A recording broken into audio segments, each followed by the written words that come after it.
What's going on, YouTube? It's me, Lemuel, back here with another video.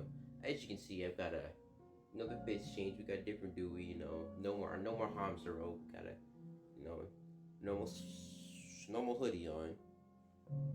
But anyway, the topic today's video is public schooling and why I don't necessarily feel it's useful after a certain point. Alright, so when I was younger, I feel like I really did like school. I liked school a lot. I was kind of that goody two shoes kid, that kid who would always do his homework on time, get straight A's. And all throughout elementary school, I was that kind of kid, right? That teacher's pet, I guess you could say. And I suppose I want to say that started to change around middle school, right? So sixth, seventh, eighth grade, around that time, I kind of just, I guess you could say, I stopped caring so much about school. I still got good grades, I suppose, but I want to say that was when I kind of started acting out. Like I went from that teacher's pet to like the class clown. And I would always get, and I would get in a lot of trouble. I wasn't a very good kid in middle school. I'm not gonna lie, but I don't know, around middle school is kind of where I changed again, right? I don't know. I wouldn't say it was traumatic, but I had some interesting experiences in middle school that, as opposed to changed a lot of way I act in public. Now, like I was a lot more outgoing in middle school, and I don't know.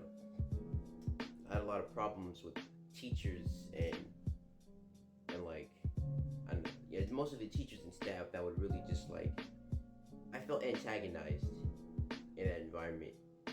And I even had one teacher straight up tell me that she didn't want me at the school anymore, and she'd rather I just get kicked out. And that for seventh grade me, that was really hurtful.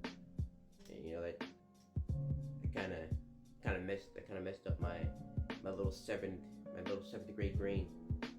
Right, so the school I was at in seventh grade, I ended up leaving to a different middle school, and that one I feel I had a lot better time with. I actually enjoyed being there, but I feel like the public, I guess my point of that whole story is that public education isn't really for everybody. It kind of just locks you into this specific way of acting, right? Because for those of you who don't know,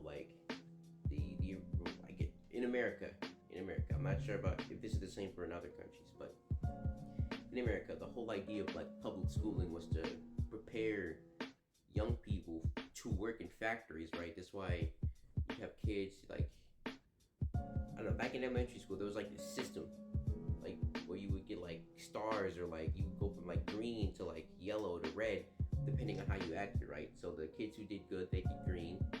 Those kids in the middle would be at yellow. If you were a really bad kid, red, right? And that was it's training. It was programming, I suppose you could say, kids to acting a certain way, teaching them how to follow instructions and sit at their desks and pay attention to the teacher, right? And so the whole point of all that was to structure our mind into being able to follow instructions to so we could work for the boss. We would listen to the boss, right? Right. That system was created hundreds of years ago, or 100 years ago. Right. Here we are now. The world has changed, but school is still the same. School hasn't changed, right? And the thing I don't like is that why it's forcing us to act. It's programming us to act in a certain way. We don't have any choice of freedom to learn things that actually matter, right? Like taxes, for example, or real estate.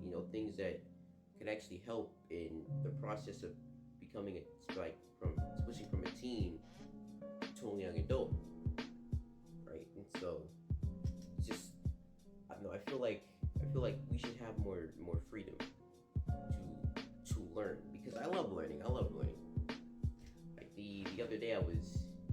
I made my first investment a few days ago, and like I remember like going through the process of like figuring that out and what exactly I should do. Like I remember myself like smiling, like genuinely cheesing at the thought, because like I don't know, that's kind of some nerd stuff, but like that made me happy learning and figuring out how to do that, right? But I can't remember the last time that's happened to me in school, because a lot of the things that I'm learning right now, I don't feel like necessarily matter. Like I understand English and language, because that's essential if you want to be successful in the world. If you can't read and you can't write, there isn't much you can do, right? But like I feel like in the higher levels of math, right? If you're not going into a job that like requires you to know all these complex formulas and calculations and whatnot, what's the point of exactly learning something like that, right? Because like technology is so advanced, we can have computers do it for us within seconds, and I feel like that time could be better spent learning about like something beneficial to you in your growth as a human being, like for example doing taxes, or like being a financially intelligent person, you know, how to budget, things like that, things they aren't necessarily teaching you in high school, right? So I guess I don't know, this was more of a rant on why I don't necessarily agree with public schooling and like how it's done nowadays. I'm more of an advocate of like self-learning, you know, self-growth, self-improvement, right? Because I feel like if you genuinely want to know, like you genuinely want to learn how to do something, you're gonna put so much more effort in the learning what you want than being forced by your teacher, your school system, to learn something you just don't necessarily see the value in, right? So, but I guess that's it for my rant. So I got 2 more months of high school. I'm gonna go ahead and finish that out, and my plan is to go to college for like just a year, just to get that experience, and from there, depending on you know how that goes, I'll either end up finishing out the other 3, or just dropping out, right? So I suppose I don't know, that was kind of a rant, but that's all I got for this video. Let's put our heads down and let's put the work in. We out. Mwah.